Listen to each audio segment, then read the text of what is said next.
Amém? Vamos primeiro orar, antes de ler as Escrituras. Senhor, abençoe a nossa leitura bíblica neste momento, que até mesmo durante a leitura o Teu Espírito fale ao nosso coração. Usa-me, Senhor, para expressar a verdade da Tua palavra na vida do Teu povo, de forma a edificar os seus corações nesta manhã. Assim oro, agradecido a Ti desde já por todo o mover do Teu Espírito, em nome de Jesus. Amém. Ora, Sarai, mulher de Abrão, não lhe dava filhos, tendo, porém, uma serva egípcia por nome Agar. Disse Sarai a Abrão: eis que o Senhor me tem impedido de dar à luz filhos. Toma, pois, a minha serva, e assim me edificarei com filhos por meio dela. E Abrão anuiu ao conselho de Sarai. Então Sarai, mulher de Abrão, tomou a Agar, egípcia, sua serva, e deu-a por mulher a Abrão, seu marido, depois de ter ele habitado por 10 anos na terra de Canaã. Ele a possuiu, e ela concebeu. Vendo ela que havia concebido, foi sua senhora por ela desprezada. Disse Sarai a Abrão: seja sobre ti a afronta que se me faz a mim. Eu te dei a minha serva para possuíres. Ela, porém, vendo que concebeu, desprezou-me. Julgue o Senhor entre mim e ti. Respondeu Abrão a Sarai: a tua serva está nas tuas mãos. Procede segundo melhor te parecer. Sarai humilhou-a e ela fugiu de sua presença. Podem sentar, meus irmãos. Decisões em famílias são provas, meus irmãos, de testemunho. Sempre temos algo a decidir em nossa casa. Em qualquer aspecto da nossa história, em qualquer aspecto da nossa família, sempre há algo de importante que nós precisamos, de fato, decidir. Que nós precisamos, de fato, intervir para uma decisão, para a mudança de rumo, a mudança de alguma coisa. Expectativas, ansiedade, pressa, são sempre, meus irmãos, sentimentos perigosos quando nós estamos diante da tomada de uma decisão, quando nós estamos diante do fazer, do realizar alguma coisa em prol da nossa família. E creio eu que, dentro de tantos exemplos que nós temos aqui nas Escrituras, esse talvez seja um dos maiores exemplos, que é o exemplo de Sara, ou neste momento aqui ainda Sarai. Este ainda era o seu nome neste momento da história bíblica. Abraão já estava morando naquela terra, já estava habitando naquele lugar, mais ou menos por 10 anos, como diz o próprio texto, como diz a própria Escritura. E já havia lá em Gênesis 12, assim que Deus tira Abraão da sua terra, tira ele do meio da sua parentela, Deus então diz a Abraão: olha, eu vou te enviar para uma terra, que nessa terra mana leite e mel, vou te enviar para lá e você será dono desta terra. E não só isso, além de te prometer um pedaço de terra, além de te prometer uma nação estabelecida ali, uma terra, eu vou te prometer também uma herança, que são filhos. Você vai ser pai de gerações, gerações, gerações e gerações. Passados esses 10 anos, então, Abraão e Sarai deveriam sempre estar conversando. E aí, como será que Deus vai dar isso para a gente, né? A gente está sempre tentando, e esse filho nunca vem. A expectativa, a ansiedade começou a tomar conta do coração, tanto de Abrão quanto de Sarai. E isso a gente pode perceber no capítulo anterior a esse que nós fizemos a leitura. No capítulo 15, Deus vai encontrar Abraão triste, vai encontrar Abraão desanimado, porque Deus ainda não havia lhe dado um filho. Então Abraão diz para Deus: Senhor, se hoje eu vier a morrer, se hoje a minha família vier a acabar, o meu servo Eliezer, ou Eliezer, depende aí da sua tradução, vai ser o meu herdeiro, porque era um costume daquela época. quando o casal não tinha filhos, o herdeiro ser o servo principal daquela casa, que era Eliezer naquele tempo, naquele período da história de Abraão, que foi inclusive quem escolheu depois uma esposa para Isaac, tempos mais à frente. Então Abraão estava desanimado, estava triste, tinha acabado de vir de uma luta contra os 5 reis, tinha salvado lá o seu sobrinho Ló, tinha dado dízimo a Melquisedeque, e agora então estava pensando, poxa, eu consegui tanta coisa nessa vida, sou tão abençoado por Deus, Deus me deu uma terra, eu tenho aqui riquezas, eu tenho posses, mas eu não tenho o principal, que é um herdeiro, que é alguém que continue com a minha família, continue com o meu DNA. E Deus então no capítulo 15, Deus vai fazer uma aliança com Abraão. Deus vai renovar a sua promessa de um filho, e Deus vai, olha, eu não vou só renovar a minha promessa, mas eu vou fazer também uma aliança com você, para que você tenha a certeza absoluta de que aquilo que eu estou lhe prometendo eu vou cumprir, porque eu sou um Deus de aliança. E Deus então faz uma aliança com Abraão. A aliança essa é tão importante, irmãos, que quando era feito um contrato naquele período, e não era um contrato por escrito, era tudo ali verbal, a palavra valia, né? Como é nos dias de hoje, né? Mais ou menos. Deus então manda que ele escolha animais, ele escolhe os animais, ele parte os animais ali, coloca os animais ali em 2 partes, e aí era para cada uma das partes passar por cima dos animais. Mas quem passa por cima dos animais e queima e consome os animais é Deus. Abraão não passa pelos animais. Por quê? Porque todo contrato que era fechado naquela época era fechado dessa forma. E se um dos contratantes viesse a descumprir o contrato, ele era morto. Então Deus passa por aqueles animais, queima, isso tudo está no capítulo 15. Queima os animais então, e não permite que Abraão faça nada, porque certamente Abraão, em algum momento da sua vida, romperia a aliança com Deus, porque nós somos assim. Em algum momento da nossa vida, nós falhamos com Deus. E logo depois desta aliança de Deus com Abraão, o que acontece? Abraão rompe a sua aliança com Deus ao possuir Agar. Alessandro, mas não foi Sarai que entregou Agar nas mãos de Abraão? Sim, mas Abraão anuiu com isso. O texto diz. Abraão aceitou, assim como Adão aceitou a sugestão de Eva para comer o fruto, que não era para ter aceitado aquilo. Quando olhamos então, meus irmãos, resumidamente para essa história, uma história também trágica, porque é uma história que chega quase ao peso do que aconteceu lá com Adão e Eva. Porque o pecado de Adão, ele reverbera até hoje em nossas vidas. E o pecado de Abraão com Sarai, ele repercute até hoje no povo de Deus. Com essa inimizade entre Ismael e Isaac. Com essa inimizade entre os árabes, palestinos e o povo de Deus, Israel, os judeus.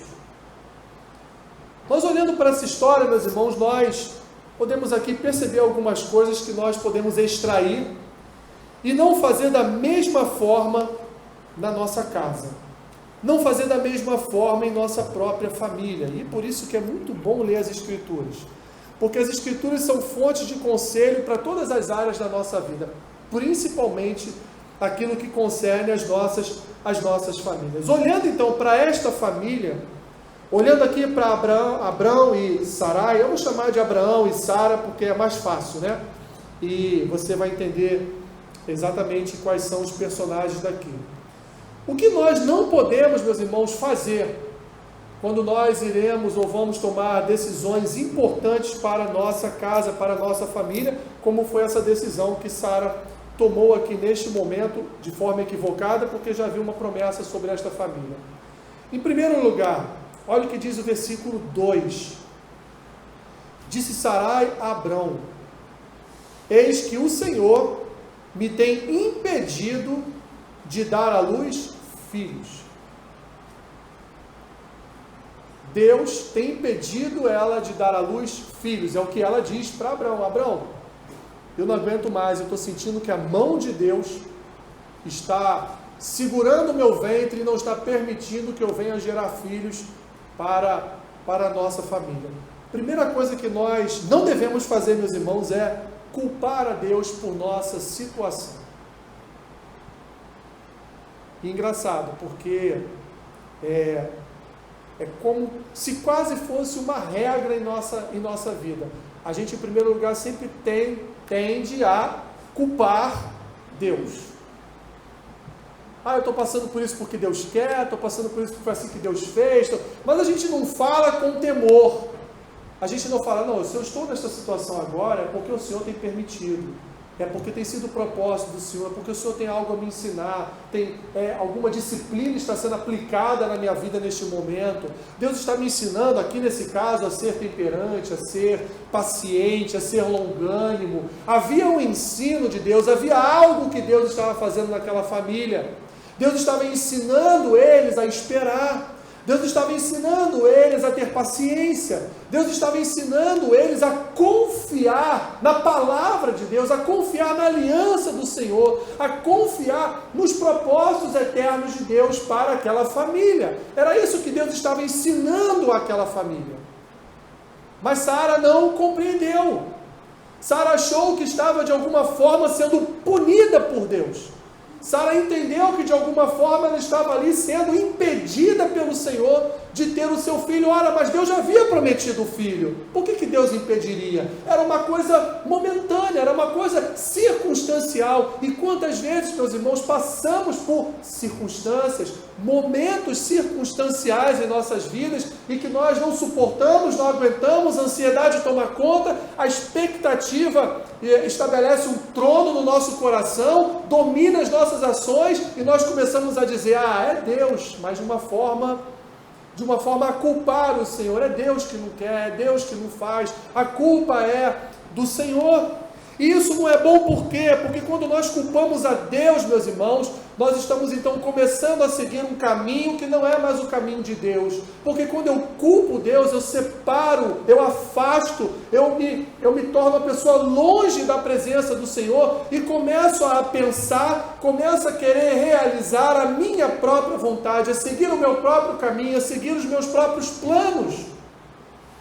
Então eu me afasto daquele plano de Deus que me machuca, que dói no meu coração, que me faz sofrer, e eu não quero sofrer, nem quem quer sofrer, ninguém quer sofrer. Então eu começo a tentar fazer algo por mim mesmo. Bem, já que Deus não faz, foi isso que Sara fez. Já que Deus não faz, eu então tomarei a minha própria providência em relação a isso. Nilson, meu irmão, faz um favor para mim, fecha essa porta aí, porque o reflexo do sol está vindo diretamente na minha vista. Eu já enxergo muito bem. Não adiantou não, porque passou pelo vidro. Vamos lá. Então Sara, ela... Obrigado, Nilson. Está servindo de cortina aí para mim, né, meu irmão? Obrigado. É a função do obreiro, né? Não tem jeito. Obrigado. Deus te abençoe. É a função não. Sara, então, ela toma esta decisão porque ela olha para Deus e não vê mais em Deus a sua esperança. Ela não consegue mais confiar na providência divina. Mesmo Abraão, muito provavelmente, tendo dito a ela, Sara, eu sei, nós estamos aqui já há 10 anos, há uma promessa, olha o Senhor, algumas semanas atrás fez uma aliança comigo, Ele renovou a minha esperança, renovou a minha fé, renovou a minha confiança de que Ele vai nos dar um filho, e ela então diz, mas Abraão, eu não aguento mais essa situação, eu estou ficando velha, daqui a pouco eu não vou poder gerar. E há uma solução costumeira aqui que nós podemos fazer. Há uma solução que nós podemos dar a esse caso. Sara, então, meus irmãos, ela culpa Deus por sua infertilidade. Ela acaba por desconsiderar a promessa, a aliança e tudo que Deus já havia realizado até aquele momento na sua vida e na sua família. E olha que Sara já havia passado por situações terríveis. Quando teve fome na terra, Abraão saiu da terra e foi para o Egito. E lá no Egito, então, como era costume da época, né, todos ficaram de olhos voltados para a beleza de Sara. E o que Abraão fez? Olha, vou dizer para todo mundo aqui que você é minha irmã, porque se souberem que você é minha mulher, minha esposa, vão me matar. Ou seja, você pode morrer, mas eu não posso, né? Olha a atitude de Abraão. Sara já havia passado por algumas situações, já havia visto o seu marido ir à guerra contra 5 reis. Essa mulher então já havia presenciado a boa mão de Deus sobre a sua casa, sobre a sua família. Não teria o porquê agora ela duvidar, mas ela culpou a Deus. E quando nós, meus irmãos, culpamos a Deus por algo, a nossa confiança se esvai, a nossa confiança vai embora. Nós, de fato, passamos a não confiar mais em Deus, porque Ele é o grande culpado por aquilo que está acontecendo. Segundo, nós nunca podemos, meus irmãos, nunca utilizarmos de um costume da nossa sociedade ou de uma lei da nossa sociedade e transformar isso em algo maior do que um decreto de Deus para a nossa vida. A Constituição do nosso país, embora devemos a ela o devido respeito, obediência, e temos que seguir as suas regras, mas a Constituição do Brasil, ela para nós, o povo de Deus, ela não é maior do que as Escrituras. Não é. Uma lei municipal, uma lei estadual, um decreto federal, nada disso é maior. Um costume social. Ah, mas hoje é assim, hoje todo mundo faz dessa forma. Não, mas aqui nós não fazemos dessa forma, porque não é isso que as Escrituras nos dizem. Quando nós olhamos para esse texto, só parece, meus irmãos, que há aqui também uma aceitação de Deus em relação ao que Abraão e Sara fez. Mas não há. Olha o que diz o versículo 2, continuando o texto. Toma, pois, a segunda parte, toma, pois, a minha serva, e assim me edificarei com filhos por meio dela. E Abraão anuiu ao conselho de Sarai. Sara, meus irmãos, ela ultrapassa todos os limites legais de Deus e resolve por conta própria tentar ajudar Deus no seu plano, na sua vontade. Muitas pessoas olham esse texto e não entendem, né?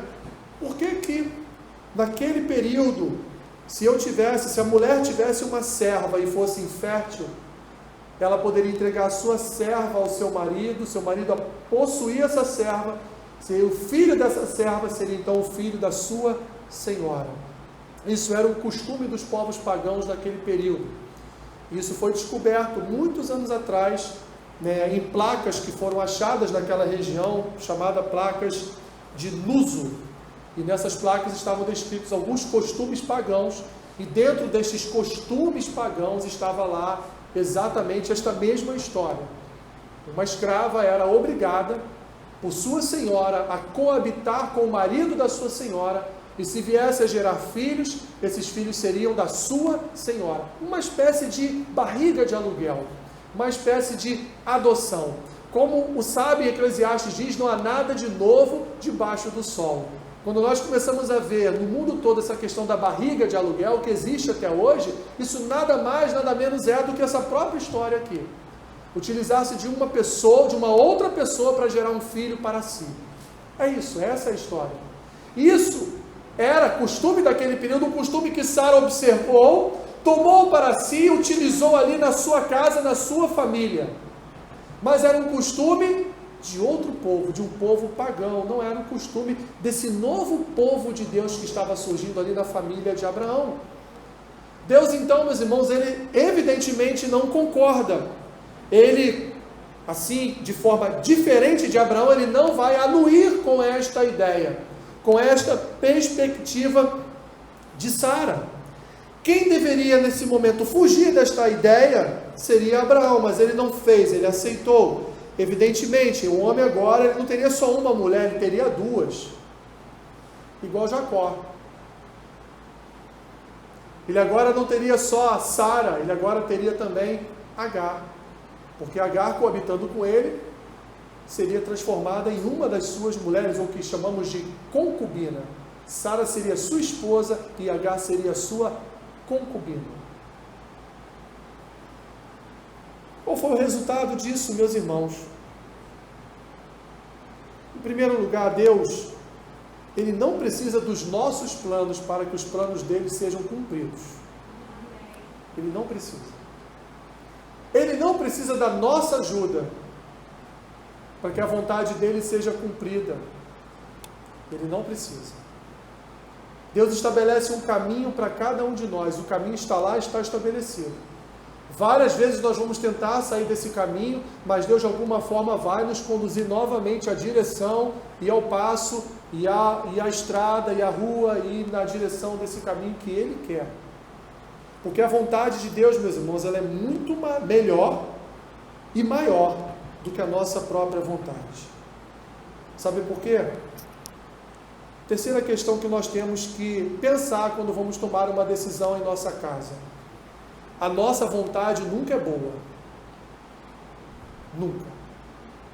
Achamos que é. Mas a nossa vontade ela nunca é boa. Podemos ter a melhor das intenções, como teve Sara. Sara tinha ao coração dela uma boa intenção, que era ter um filho. Qual o mal que existe em você querer ter um filho? Nenhum. Era uma boa intenção. Mas ela quis transformar essa boa intenção em algo concreto, utilizando-se de caminhos errados. Andando em caminhos equivocados. Então a nossa vontade, meus irmãos, nunca é boa. Por quê? Olha o que diz os versículos 4 a 6. Ele a possuiu e ela concebeu. Vendo ela que havia concebido, foi sua senhora por ela desprezada. Agar agora está desprezando Sara. Olha, eu tive algo que você não teve com seu marido. E continua. Então o que Sara faz? Ela diz para Abraão: seja sobre ti a afronta que me faz a mim. Eu te dei a minha serva para a possuíres. Ela, porém, vendo que concebeu, desprezou-me. Julgue o Senhor entre mim e ti. Olha o que aconteceu quando Sara fez a vontade dela. Além dela ter arrumado um problema para toda a geração do seu povo, ela arrumou um problema com seu marido. Porque ela agora está culpando Abraão pela atitude de Agar. Querendo que Abraão tomasse uma atitude contra a sua serva, contra Agar. Mas o que diz Abraão para ela? O Mateus não é teu? Então tu cuida dele. É o que ele vai dizer no versículo 6, o que ele diz aí? Respondeu Abraão a Sarai: a tua serva está em tuas mãos, procede segundo melhor te parecer. Então Sara humilha Agar e expulsa ela, ou faz com que ela fuja da sua presença. Sara foi desprezada por sua serva, e por causa disso tornou-se sua inimiga. Isso acabou trazendo conflito para sua casa. Olha quantos resultados ruins, meus irmãos, por causa da boa vontade de Sara. Para corrigir parcialmente o seu erro, foi obrigada a tomar uma dura decisão. E essa decisão foi praticamente de expulsar Agar da sua presença. Mas Agar depois, diz o texto, vai ter um encontro com o Senhor manda ela voltar, manda que ela se submeta à sua senhora, ela se submete à sua senhora, e vai ter todo o desenrolar dessa história, meus irmãos, o desenrolar que está desenrolando até os dias de hoje, com a inimizade entre os árabes, palestinos e o povo de Deus, o povo de Israel. O que ocasionou na história da humanidade vários e vários conflitos. O que trouxe na história da humanidade por várias vezes o massacre dos judeus, mas trouxe também muitas vitórias de Isaac sobre Ismael. Aliás, Isaac, na verdade, nunca perdeu uma só batalha para Ismael. Comprovando mais uma vez que a descendência fiel do Senhor não é Ismael. A descendência fiel do Senhor é Isaac. É Israel. É hoje a sua igreja. Somos nós. Quarta e última situação, meus irmãos, que nós devemos observar nesta história e não trazer para nossa casa. Deus, ele sempre cumpre o que promete. Vou repetir. Deus sempre cumpre o que promete. Mesmo quando nós tentamos fazer da nossa maneira. Imagine Deus lá no trono, olhando, coçando a cabeça, olhando para Sara: para que você está fazendo isso? Abraão, para que você está aceitando isso? Eu acabei de fazer uma aliança contigo, acabei de renovar a tua confiança, a tua fé de que você teria um filho. Para que você está tomando essa atitude? Por que você está se antecipando? a minha vontade. Deus sempre cumpre o que promete, meus irmãos, mesmo quando tentamos fazer da nossa maneira. Avance um pouquinho aí. Gênesis capítulo 21.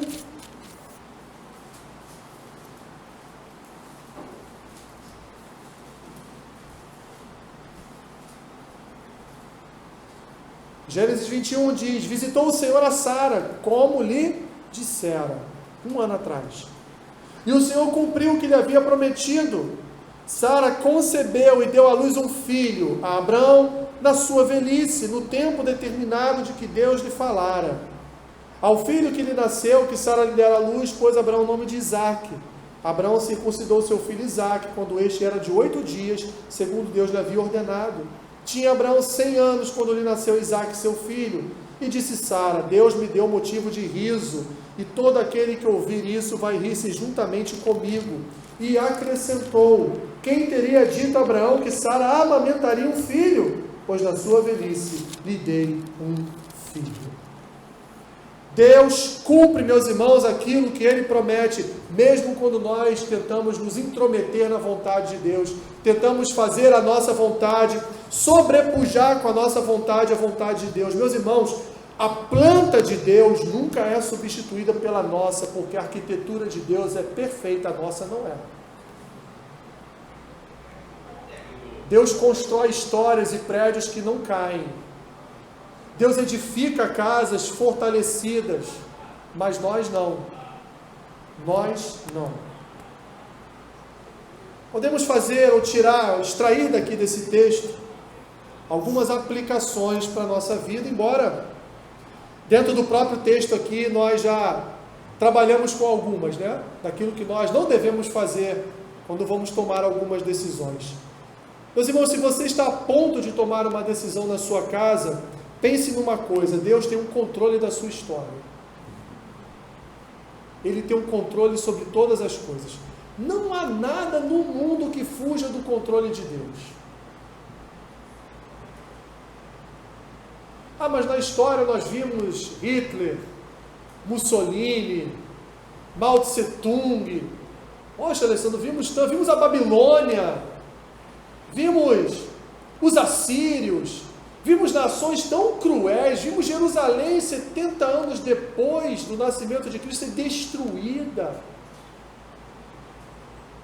bebês serem mortos a espadas, a facadas, mulheres grávidas serem ali mortas na frente dos seus maridos. Vimos tantas atrocidades acontecer na história do povo de Deus, na história da igreja. Sim, meu irmão, minha irmã, mas isso tudo que aconteceu sempre esteve debaixo do controle de Deus. A culpa não é de Deus, a culpa foi de Adão, que pecou. E com o pecado, o mal entrou na história da humanidade. Então o homem, ele é terrível. Se não fosse o Espírito Santo em nossas vidas, nós seríamos terríveis também. Já somos mais ou menos com o Espírito Santo, não é verdade? De vez em quando pensamos algumas coisas assim, que misericórdia, Senhor. Que deseja esse no coração, não é verdade. Imagina sem o Espírito. Imagine então, influenciado por principados e potestades, o que esses homens podem fazer, meu irmão? Tudo isso que nós vemos na história da humanidade. Mas a história está no controle de Deus. A história não foge do controle de Deus, porque Deus é Senhor da história. Deus é Senhor da vida, principalmente do seu povo. Deus controla tudo e todos da forma que Ele quer, da forma que Ele bem entende. Segundo, Sara, meus irmãos, era uma mulher de Deus, mas mesmo sendo uma mulher de Deus, ela caiu por causa da ansiedade do seu coração. Mesmo sendo uma mulher temente a Deus, ela caiu por causa das expectativas do seu coração. Mesmo sendo uma mulher de Deus, mesmo sendo uma mulher que viu lá Deus falar com o seu marido: sai da tua terra, larga a tua parentela, vai para o lugar que te darei. Mesmo ela vendo com seus próprios olhos todas essas promessas, mesmo ela vendo o enriquecimento na sua casa, mesmo ela vendo que aquela terra que Deus entregou mesmo nas mãos dele tinha tudo, mesmo ela passando por circunstâncias onde ela viu a mão de Deus livrando ela do pior, ainda assim, essa mulher caiu por causa da ansiedade do seu coração. Meus irmãos, a nossa posição em Cristo não nos garante boas decisões. Não, eu vou fazer porque Deus está comigo, aquilo que eu fizer, Deus vai me honrar. Não é assim que funciona, não. Nós nunca podemos tomar uma decisão sem antes saber a vontade de Deus para aquilo.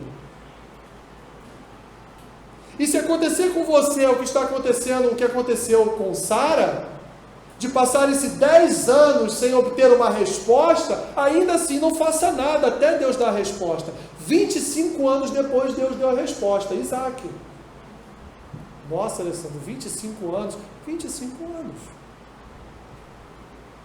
Se for preciso você esperar para Deus lhe responder, é assim que funciona.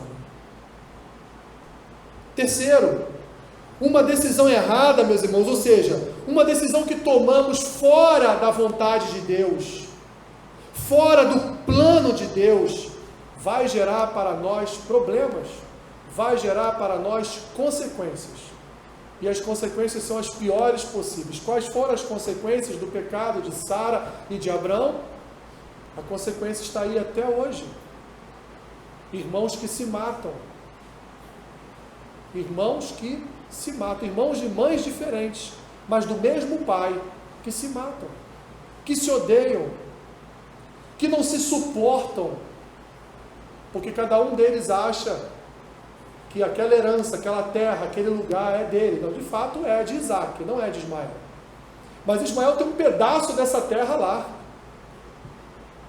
Exatamente onde era o templo, construído por Salomão, depois destruído, e vindo no tempo de Herodes, destruído, reconstruído, enfim. Exatamente onde era o templo. Hoje tem uma mesquita muçulmana lá. Ou seja, o lugar de adoração de Israel, o lugar da peregrinação do povo, hoje é o lugar da peregrinação de Ismael e não de Isaac. Terrível! Então os judeus hoje só têm o muro das lamentações para ficar lá orando, fazendo suas orações, e um pedacinho lá do templo. Enquanto isso está a cúpula muçulmana lá dentro de Jerusalém.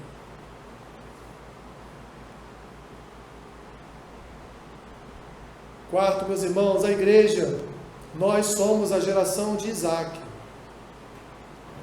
Nós somos descendentes de Abraão, porque em Cristo nós fomos renovados nesta aliança que Deus havia feito com Abraão lá atrás. E devemos seguir, portanto, os exemplos desse povo, meus irmãos, tanto os bons quanto os ruins. E não tomar as mesmas decisões que esse povo tomou, porque Cristo ele tem sobre a nossa casa a restauração de uma promessa de salvação, uma promessa, meus irmãos, de regeneração, uma promessa feita no derramar do seu sangue, uma promessa feita no machucar, no ferir do seu próprio corpo, uma promessa feita a cada um de nós, de que Ele há de restaurar. Ele restaurou não somente a nós, mas Ele há de restaurar toda a nossa casa. Ele há de restaurar toda a nossa família. E nós não precisamos agir como Abraão e Sara. Não precisamos tomar a frente. Precisamos apenas confiar. Confiar nesta aliança. Confiar nesta nova aliança.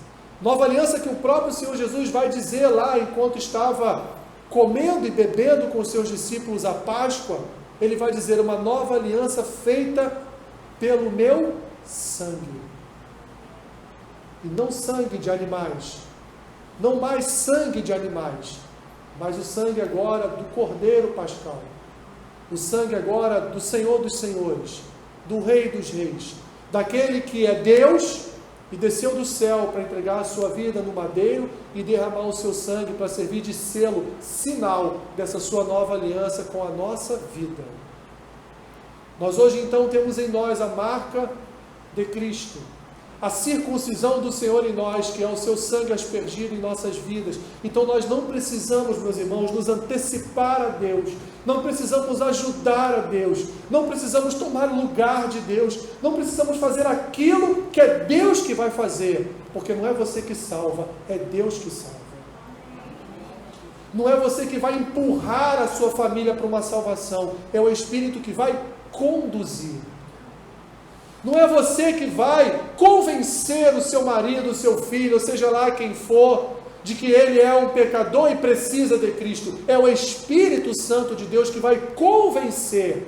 É o Espírito Santo que vai plantar a semente. É o Espírito Santo que vai fazer a semente crescer. É o Espírito Santo que vai fazer a semente brotar. É o Espírito Santo que vai trabalhar no crescimento desta semente naquele coração. E no tempo certo, como é uma árvore, como é de fato uma planta, no momento certo, aquela árvore vai dar o fruto desejável. Fruto de salvação, fruto de arrependimento, fruto de perdão de pecados, fruto de remissão, fruto de redenção, fruto de justificação. Mas não é, meus irmãos, no nosso tempo, não é no meu dia. Eu não tenho como marcar um dia para o meu filho, para a minha esposa, para a minha mãe, para o meu pai, não, meu pai já faleceu. Para, enfim, qualquer um dos meus familiares ser salvo. Não sou eu que marco esse dia. Ninguém marcou o dia do encontro de Paulo na estrada com Cristo.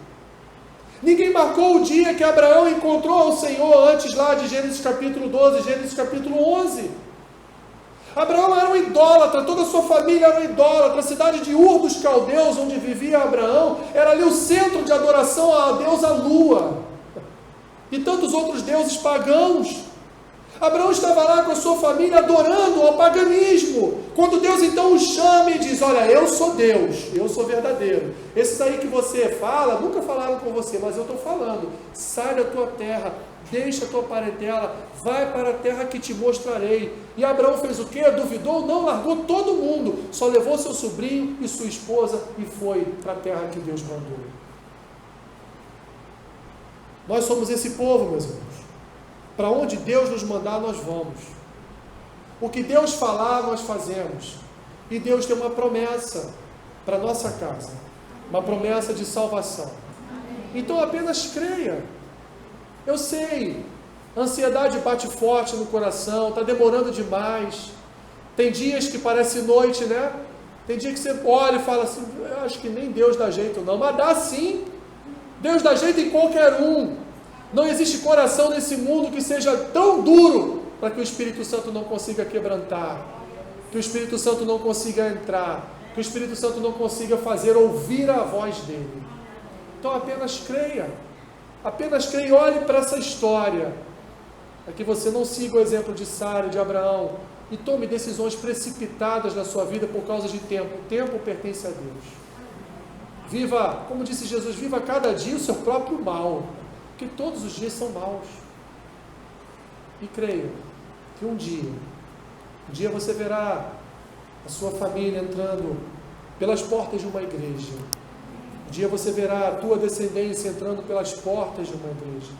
Quem sabe um dia você verá a tua descendência até mesmo no altar de uma igreja, tocando, pregando, ou na rua evangelizando, fazendo qualquer outra coisa para a obra do Senhor, para serviço da casa de Deus.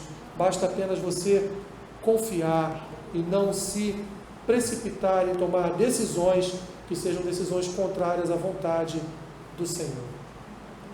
Que Deus te abençoe, meu irmão, minha irmã. Esperar não é fácil, mas esperando a gente aprende também. Aprende a obedecer esse Deus que salva e que salvará toda a nossa casa. Senhor, obrigado, Pai.